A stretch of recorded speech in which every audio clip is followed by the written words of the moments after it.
A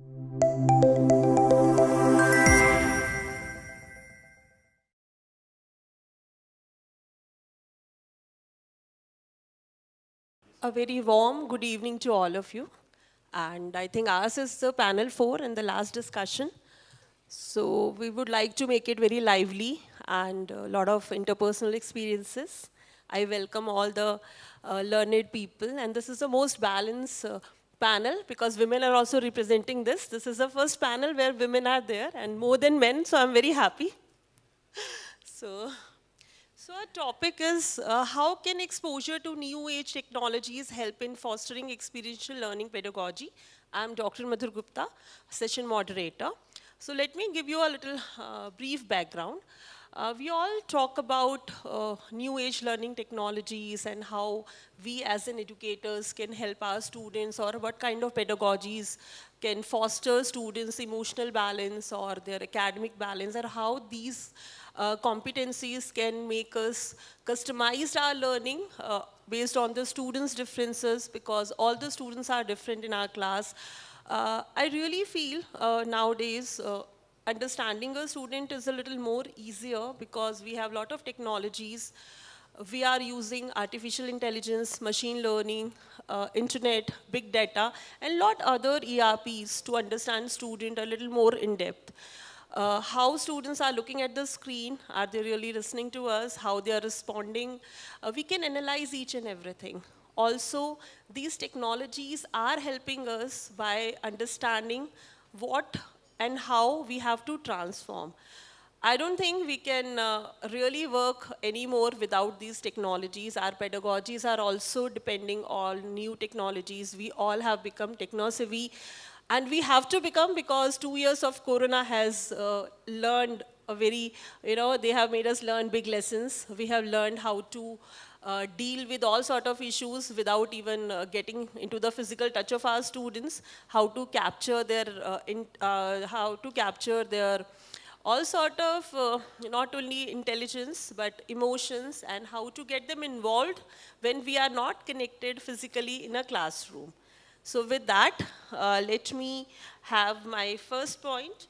How has the technological advancement in terms of artificial intelligence, machine learning, Internet of Things, big data impacting the education sector? And this topic will be dealt by Dr. Vinay. Dr. Vinay? Okay. So let's go through the next key point, Dr. N. Thilaka. In what ways the new age technologies are benefiting the teaching learning processes? Yeah, good afternoon to all of you and to my co-panelists. Indeed, I think that throughout the day we've been listening about digital and technology, and I cannot say that we will not have technology in the classroom. We start with the classroom itself with smart classes, and with the PPTs and videos and audios which enhances our classes, and also with especially me coming from a media background, we should equip our students for the new technology, especially with the consumers' changing attitude and behavior, and more people becoming ad blind, and we are teaching our students advertising and marketing and branding to a consumer who is multitasker, who has very small memory and instantaneous messages. I think we should equip our students with technology. In our curriculum, we have included in a 45-hour of class, we give them 9 hours as experiential learning, where they do go out and research, and with the availability of open sources and also this Creative Commons, I think our students are equipped without being able to have pay for the softwares. They are ready to be good designers and also good media people. I can give you an example from the class where the students were given a problem to solve, and it was on a global media. And this was started by Ketchum, where this problem had to be on a real-time basis to be answered to the clients. And it was not just only our institute which was participating, but also on a global level. So it was like gamified, and our students came out with a wonderful campaign. and it was gamified so much so that the ranking and what students were doing was continuously put up on the boards. So I think it would be very, very not in this era where we would say that technology is not important, especially now that all of us are running the rat race of ranking. We are looking at our students into research, and that is all happening with the availability of technology on our hand, the smartphones, where there is a myriad of information, and how we streamline them is more important. But we cannot say we cannot go without technology, as the moderator had said. Thank you. Very well said, madam. I welcome Dr. Vinay. Thank you for joining us. You will be giving us your insight on how has the technological advancement in terms of AI, machine learning, IoTs impacted the education sector. Yes. Very good evening to one and all. My name is Dr. Vinay. I am the director of Seshadripuram Institute of Management Studies, Bangalore. I will share my experience on my virtual classes and how it will be effectively used by using artificial learning, machine intelligence, machine learning, and Internet of Things. In 2019, I am a massive open online course instructor. The platform from Swayam, it is from University Grants Commission. I did a course on goods and services tax. That is a 16 weeks program. I developed the content and I'll deliver the lectures through the online, everything. What I faced, the exact problem is, at that moment, I know the contents, everything. But in my course team members like editors, photographer, videographer, many people, they have put a lot of efforts to come with new things. What I face exactly is, we talk about on experiential learning. I missed experiential teaching in that. Because my efforts is 20%. My team members, they do 80% on that because of infographics. And to attract the students, they'll put a lot of efforts. What I identify that is, suppose if we have to give experiential learning through this kind of technology, we should know how to plan and how to develop and how to deploy, with a lot of points like facilitators are more important in the planning, and content analysis, course outline, and design documents. So these are all the major things we should know in planning, as well as when it comes to the development, storyboard. Storyboard requires a lot to attract our audience. Then record and audio visuals with proper infographics and so on. Then deployment like review analysis and how we are set our platform, and finally learning engagement tools. So by these things, we should concentrate while giving experiential learning pedagogy through these kind of technologies. Very well said, Dr. Vinay. I could not agree more. We have to well planned before presenting any kind of experiential learning. And before that, I think educators need to learn how to do that. So now the next point, Dr. Madhavi Lokhande. What is the role of new age technologies in the socio-digital transformation of the higher education sector? Ma'am, over to you. Good evening, everyone. I am Dr. Madhavi Lokhande from Welingkar Institute of Management. I think by default, all of us will agree that in the past few decades, we have been increasingly talking about experiential learning and experiential learning pedagogy, for the simple reason that we have been seeing and experiencing that perhaps what teaching doesn't teach, experiencing can help the learner understand and assimilate what he has learned better.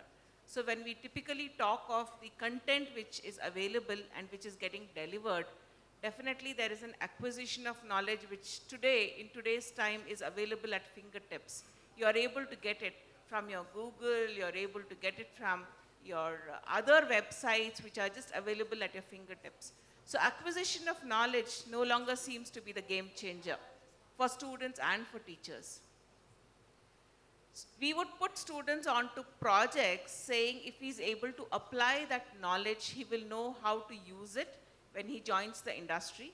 Especially in higher education, we are seeing the shift from student wanting to just learn the concepts to understanding how can he apply it. Therefore, we brought in these elements of case study, we said caselets, we said simulation, and we spoke of so many other tech tools to give them that experience of what he probably will face when he joins the company.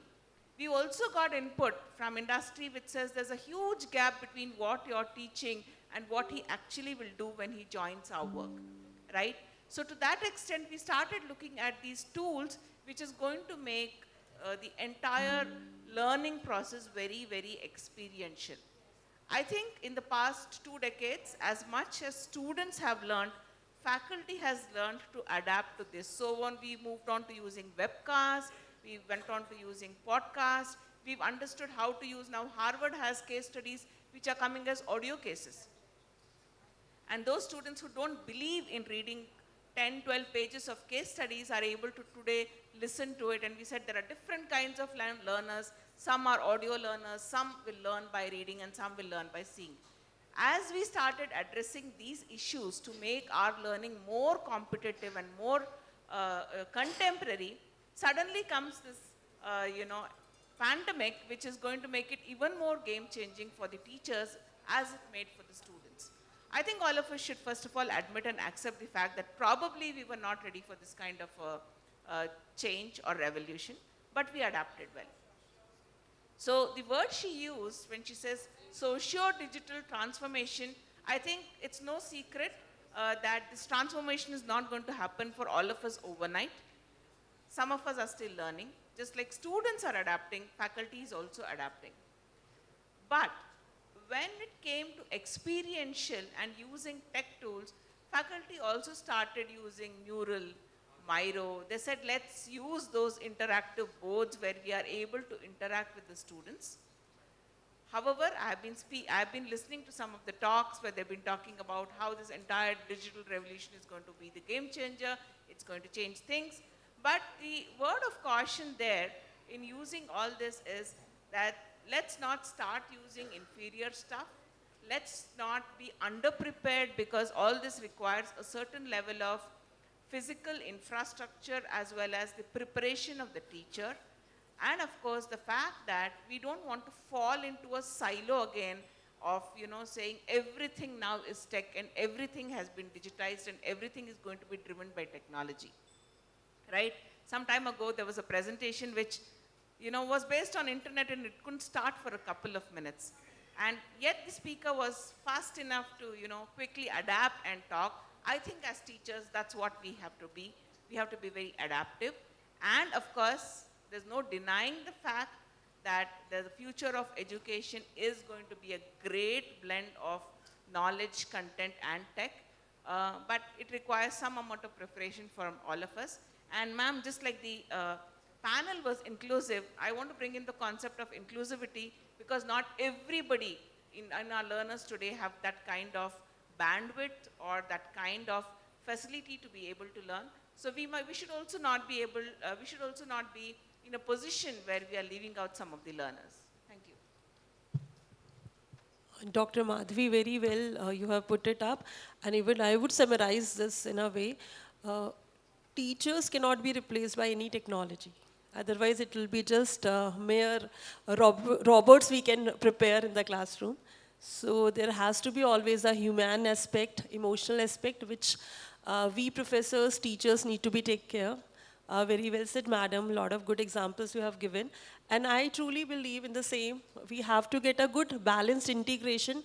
Too much of anything is not good. Too much of technology without proper guidance, how to use it, how much to use it, will also lead us nowhere. Now, the next speaker, Dr. Ajit Parulekar. How can experiential learning pedagogy be fostered with the adoption of new age technologies will be his topic. Yeah, good evening, everyone, fellow co-panelists. Uh, I'm the director of the Goa Institute of Management, so I think I've traveled a little longer distances than everyone else here. Um, Let me just say that, when you're looking at experience, there's only so much that you can experience in person.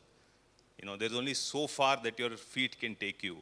And I think technology is going to be a great enabler there. The technology will be able to take students is the wrong word, will be able to take learners, which means students, faculty, executive education, all of that, to experience things that would be very difficult for them to experience themselves. I know it seems a little bit fantastic to imagine something like that, but I think some things like that in terms of giving experience, I think already exist, right? I mean, if you look at the entire gaming part, it's completely new age, digital, and it's immersive experience. I know that most of the people here as faculty and as administrators, your parents too, and you hate devices and children on devices. But I think that's really where experience is, and that experience need not be limited to gaming. Gamification can come into education. And as you find better quality devices at lower prices happening, it's just a matter of time. I mean, things like Google Oculus, as Google Oculus becomes lower and lower priced, can you just imagine that, you're teaching somebody on logistics and the person just, that enabler, the cost of it and all of that, you would be surprised. You'd really be surprised that in less than 5 years, you would expect, the cost of outstanding, let's say, one-on-one quality digital, Oculus devices, which are currently priced around $6,000, will come to a fraction of that cost. Just like today, internet, today devices, access to internet has come to a fraction of the cost, which is unimaginable. I think the same thing is likely to happen. The challenge is not going to be the technology. The challenge is going to be creating content. The challenge is for faculty to be able to envision in my class, if I want a student to get an experience of a retail environment, can I therefore envision the retail environment and have somebody to know what's the kind of experiential learning I'd want students to get, right? If that's something that a teacher can envision, technology even exists today to be able to execute part of that. Since everyone in the previous panel also and everyone here has made a reference to COVID, I'll also make my COVID reference.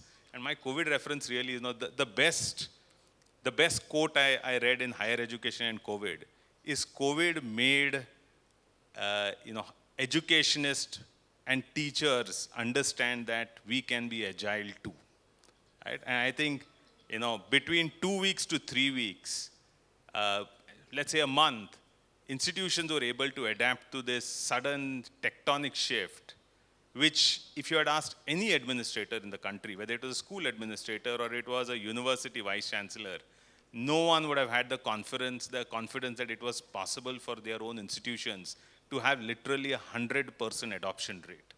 So all that I think is, if you want to bring in that kind of experiential learning in pedagogy in today, post-COVID, where students are going to be back in your classrooms, we have enough of time to be able to innovate and try to bring, more gamification in the kind of experience that you want. So if you want, I'm from business school, so I can't think about, engineering and architecture and what the kind of experiential learning you'd like to bring about. But in business, I can. In business, I can think about, can you make, therefore, people get into, NSC when trading is happening and and mimic the kind of stuff that's happening with a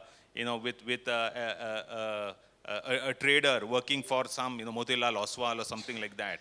That's something we were never able to do. Now it's going to be able to do for any institution.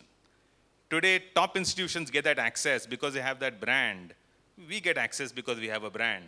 But as you go lower down, that access can easily come when it's replicable through technology. I mean, that's all that I'd say. Some opening comments. Thanks. Thank you so much, Dr. Ajit. And I'm really happy to hear how you talk about agility. In fact, we teachers have learned a lot. Sometimes I have seen in our institution some students, they are quite better and good to adapt technology than teachers, and they were learning, we were learning from them. So initially there were a few glitches, some complaints here and there, and the system which seems to be impossible have become very much possible for all of us.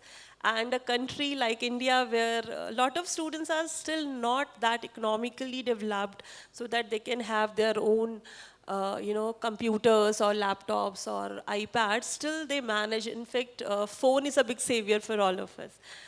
So I'm really happy, how we transformed, and there were few people who were not that techno savvy earlier.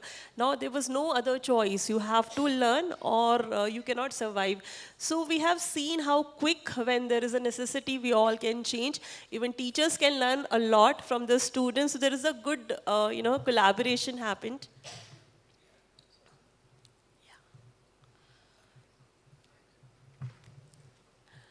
Thank you so much. So now we'll go with the detailed comments. We'll start with Dr. Vinay again. So now I'm going to say the best strategic practices of fostering experiential learning pedagogy through the technologies. First, we should gain attention to the students. That is more important through this concept. We should go, what is our objective in the class, that we should be give very clearly. And stimulate recall of students, what they are going to study. And present the content, which means provide explanation after demonstrations. That's we should concentrate. And provide learning guidance through the various case studies. And we should become an intelligent tutor to enhance this kind of technology. And dropout predictions, performance predictions we should analyze. And we should concentrate on adaptive and predictive learnings, how learning styles we should adopt, and as well as the students. And finally, analysis and group-based learning and the automations we should adopt. So these are my few words stating on how we can strategically teach to the students by using the various technologies. Thank you, Dr. Vinay. Now we have the eminent speaker, Mr. Amey Parulekar. I would request you to please speak on how can technology act as an enabler in the holistic development of the students. And I think this is one of the very challenging topic, because we talk about technology and we talk about holistic development as well. So sometimes people view it into two different directions. So please. Thank you.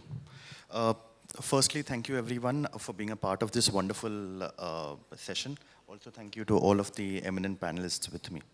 So, to answer your question, right, it's a fairly elaborate answer, but I'll try to keep it super crisp. So, one of the things is that in today's day and age, right, if I ask any of the children as to what is the answer to an XYZ question, chances are most of them will be able to answer that immediately without the reference of a book or anything, because they have this gadget called a cell phone in their hand. Today, even if I ask all of the audience, right, which is the biggest fish in the world, a lot of people would be like, it's a whale or something like that. But most of you guys can just Google it up and you'll see that it's a whale shark, because a whale is not a fish. So these things, right, are things which are possible because of the internet that we have today and the accessibility of internet everywhere. So just yesterday, right, my namesake, Mr. Parulekar, very well mentioned that he has come from Goa. I've come all the way from Mumbai. So when I was talking to one of my co-founders yesterday, and his daughter was asking me, do you know why it is raining so much? I'm like, yeah, because it's the monsoons. She's like, no, because of nimbus clouds. And to be very honest, I have forgotten everything about nimbus clouds. I wouldn't even recollect what a nimbus cloud is. I went to Google, I checked it out, and she said that a cloud which is going to rain, it is full of water, is called a nimbus cloud. This is a 5-year-old who is coming and who is telling me this, and this was just something that happened yesterday. So the whole idea here is that education is a lot more accessible today because of the devices that we have. And there is no denying the fact that blended learning is going to be a part of the future. I feel probably around before the pandemic, despite of being in the education sector more on the lines of finance, but still, I haven't really heard a lot about blended learning before the pandemic. This has been something which has started dramatically post the pandemic. And that is something that everyone keeps talking about. This is probably my 200th event and webinar that I'm a part of. And everyone talks about it. But what are we doing to enable this, right? Like Sir just mentioned some time back, there is a gadget, which is an Oculus gadget, which needs to be accessible to people. What are we doing to go ahead and make that accessible to people? Because these are fairly expensive devices that we are talking about. Ma'am, Madhavi ma'am very well mentioned that some of the children, they can learn better through audio and video rather than going through a book, which is absolutely true. That's how I like it as well. When I was in college, I hated physics because you cannot see energy, you cannot see momentum, you cannot see acceleration. All of these things are so much easier today with visual representations. I can see things rather than just in a 2D view. Today I have it in the form of a televised view. And teaching is a lot more easier with these methods, and it's going to be easier with every passing day. So when we started off, we thought that we can't expect colleges, universities to go ahead and do that because their job is teaching, not procurement of devices. So rather than just doing fee financing, which we are doing, we are helping the institution with the entire fee on day one. We thought, why not add gadgets to that? So how many of you guys have actually heard that you can get an iPad for the children for a price that's as low as 26 or 27,000 rupees, and that too in the form of an EMI of 12 months through the student program. So we are a part of the student program, ensuring that all of the colleges, all of the universities that I'm working with, I'm making these devices accessible to all of the students. Along with this, another thing was, I'll switch to Hindi for a second. Jab bhook lagti hai, maybe we go to Zomato or something to order for food. What about your hunger for education? If you want that, what are you going to do? So us being an EdTech company, we started off with something called Ed Infinity, where we brought in all of the best in the industry, all of the best online players of the industry under one roof. And no matter what your appetite is to learn, we have something for you. You want to learn singing with Asha Bhosle? We have a program for you. You want to learn coding? We have Coding Ninjas for you. We have covered all of these aspects through whatever means that we could. Along with this, just to ensure that the students are also aware of what finances are, how banking works, we've launched a student card, which works like an ID. It works in the ecosystem of a school or wherever a parent wants the child to allow that. So a parent will know, okay, hey, my child can make a payment in stationery. I don't need to give them cash, which can easily be misused. So the cash can't, so the card can be used wherever a parent can give access to. And we've gone ahead, we've launched that as well. So this is a little bit that we are doing. Of course, how to teach is something that is something that we are not really the best at, and I wouldn't want to explain that either. But if you can think of something, if you're going to come to me tomorrow and tell me that, hey, Amey, I want to make Oculus Prime accessible to my children, or I want everyone with an iPad, that is something that I can do. And that's what we are planning to do for the next couple of years as well. Thank you. Thank you so much, Amey. Nice to hear all that. I would like to again invite Dr. Thilaka for the detailed anecdotes. In what ways the new age technologies are benefiting the teaching learning processes? Yeah. So on experiential learning, of course, all of us have included it in our curriculum, and wherein we give them a lot of experiential learning. Like for example, we had invited the MSMEs to our institute, wherein since ours is a media and integrated marketing communication, we wanted to give them a campaign. So we had invited the MSME, 16 MSMEs, where they shared their stories with our students, and our students had to give out a campaign. So it was a real-time experience for them. Of course, with the presentation, they use a lot of technology, and with the Hootsuite and semantic and social media analytics, they make use of these platforms to come out with what their audience are and come out with a good campaign. As we are in Electronic City, we do a lot of collaborative work with LCTA, where the students were asked to research and find out what the LCTA requires as a hubba, which happened 2 years back before the pandemic, and our students were part of this. And I'm sure that experiential learning does teach them a lot, along with technology. Thank you, madam. Now I would request Dr. Madhavi, please give us an insight of your experience in your institution, how this technology is working for the holistic development of the students. I'll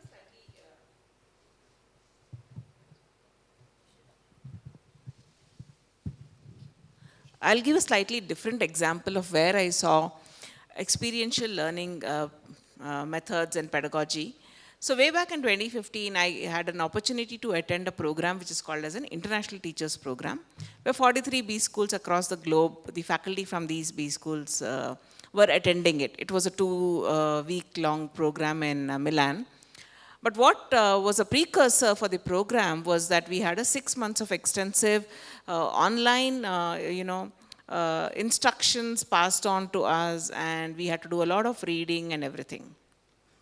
So those of you who are in the group here who teach finance, I'm sure you would have heard of Ashwath Damodaran. He teaches large classes. He teaches 400 in every batch. Of course, at NY Stern, finance is a course which is very much in demand. So he took a session for us, and he was sharing as part of his session what he does. And you could cross-check it today, because if you go to his website, which he has, all his lectures, all his PPTs, everything is available online.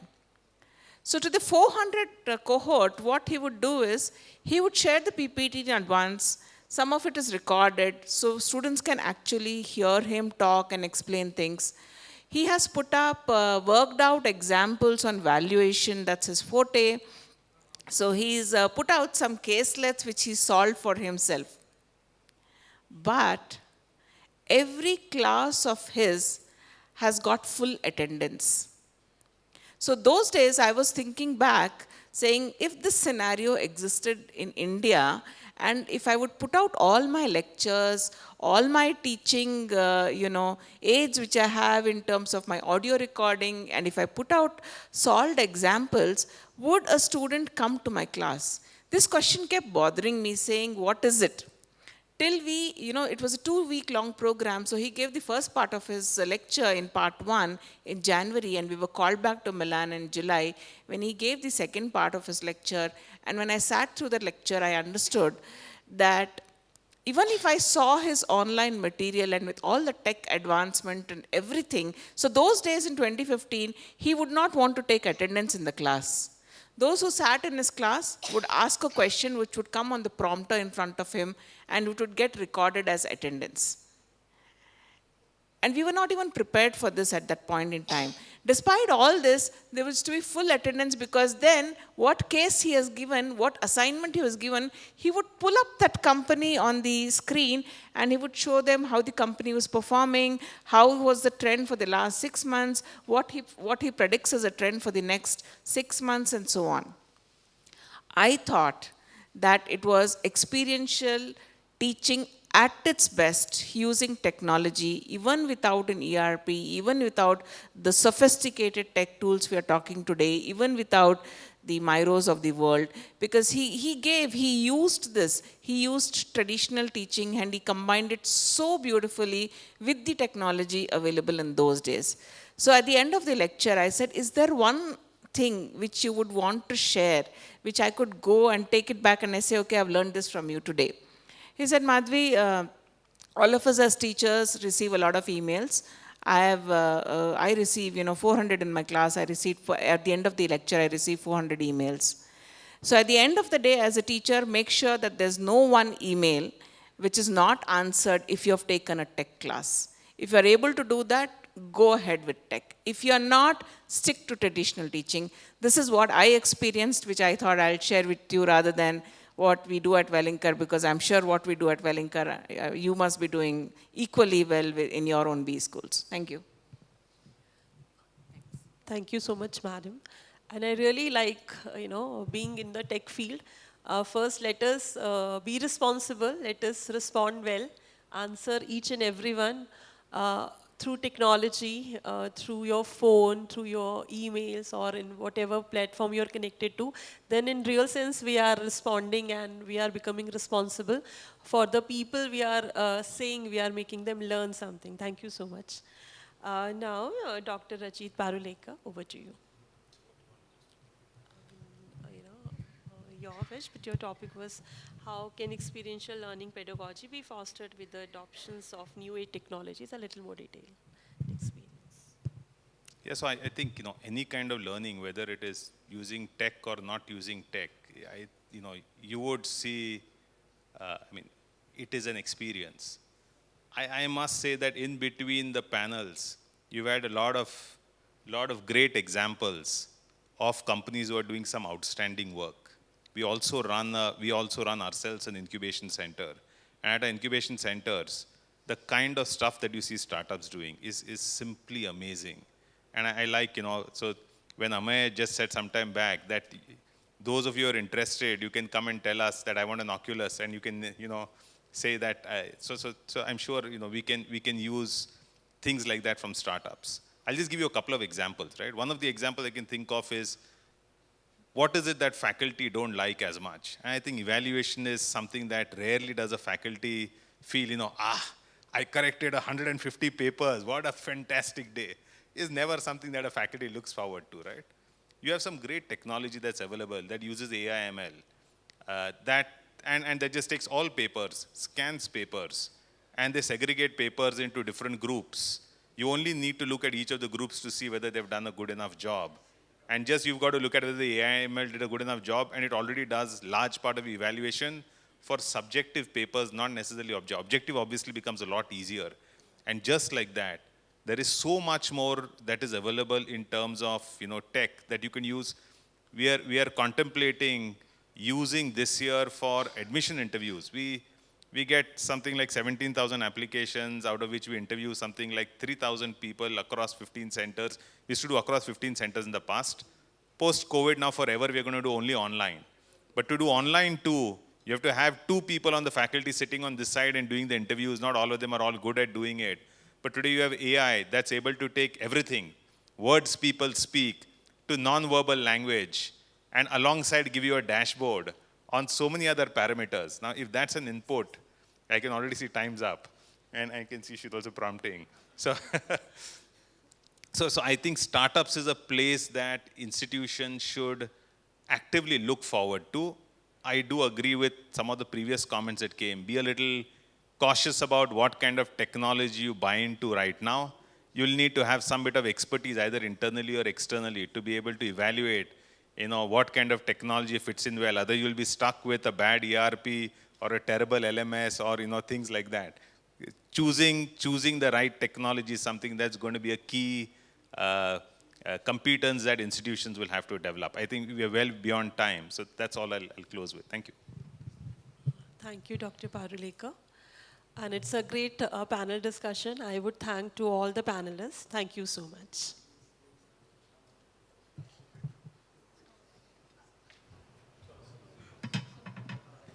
I would like to request Dr. Madhur Gupta ma'am to please felicitate all our eminent speakers with the token of appreciation. Starting with, we have Dr. Ajit Parulekar.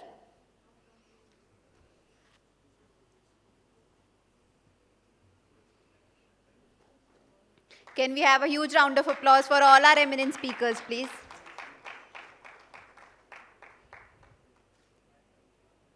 Next, we have Dr. N. Thilaka.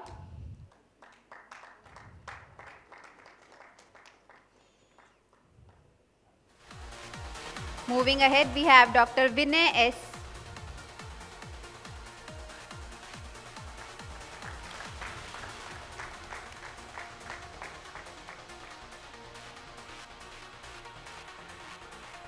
Moving ahead, we have Dr. Madhavi Lokhande.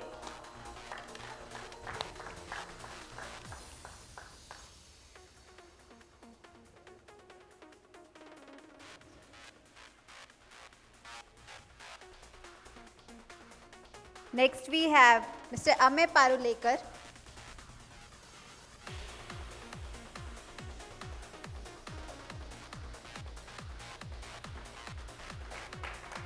I would also request Amey sir to please provide token of appreciation to Dr. Madhur Gupta ma'am.